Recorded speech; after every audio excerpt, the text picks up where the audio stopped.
喺2014年咧，因為成日半夜要去廁所，成日瞓唔到覺，而且次數咧越嚟越密，覺得好似身體有啲事咁，於是咧就睇醫生檢查下啦。不過當時檢查嘅指數咧未係好嚴重，醫生咧就開咗啲藥俾我控制住咗啲情況先。直至2018年咧個指數去到13.5，醫生咧即刻幫我安排照 MRI， 發現原來中咗前列，本身仲諗住去旅行嘅，唉，收尾都要取消啦。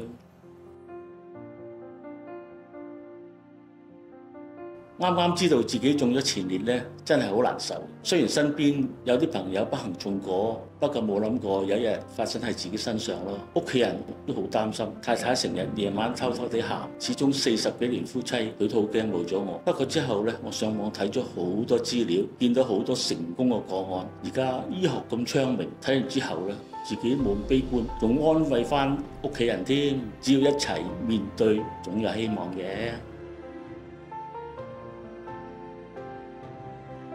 食咗醫生嘅藥之後咧，個人覺得好攰，冇咩胃口，關節咧就酸痛，成個人咧就唔想喐。做咗手術之後咧，成功切除咗有問題嘅組織。不過咧，啱啱做完手術嗰陣咧，個人真係超級攰。醫生咧都建議我補充多啲營養，但我又冇胃口又冇力，於是阿仔就買咗內特維健肌蟲蛹濃縮液俾我，即開即飲，唔使用力就飲到啦。飲完咧覺得舒服咗喎，個人係精神咗喎。咁而家咧我好翻晒啦，不過咧就覺得好易攰，所以咧就 keep 住飲，效果真係唔錯嘅。